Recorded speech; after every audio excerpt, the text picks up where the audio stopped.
Le colonel était dans la finance, le commandant était dans l'industrie, le capitaine était dans l'assurance et le lieutenant était dans l'épicerie.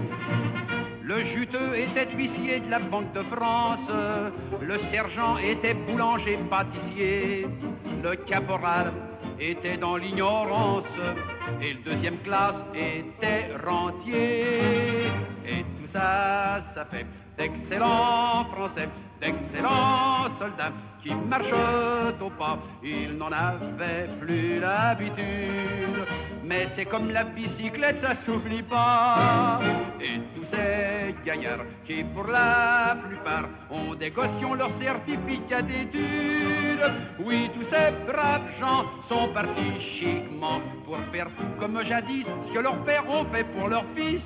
Le colonel avait de l'albumine, le commandant souffrait du gros côlon, le capitaine avait bien mauvaise mine et le lieutenant avait des ganglions.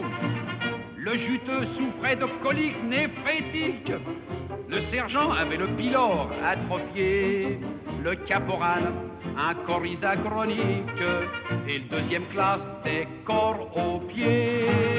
Et tout ça, ça fait d'excellents Français, d'excellents soldats qui marchent au pas, oubliant dans cette aventure qu'ils étaient douillets, fragiles et délicats. Et tous ces gaillards qui pour la plupart prenaient des cachets, des gouttes et des mixtures, lève-la bien portant tout comme à 20 ans. D'où vient ce miracle-là? Mais du pinard et du tabac. Le colonel était de l'action française, le commandant était un modéré, le capitaine était pour le diocèse et le lieutenant boulettait du curé.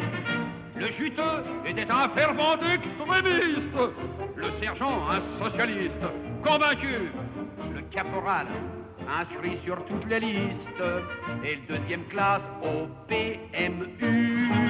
Et tout ça, ça fait d'excellents Français, d'excellents soldats qui marchent au pas en pensant que la République c'est encore le meilleur régime ici-bas. Et tous ces gaillards qui pour la plupart n'étaient pas du même avis en politique, lève-la tous d'accord, quel que soit leur sort. Ils désirent tous désormais qu'on nous foute une bonne fois la paix.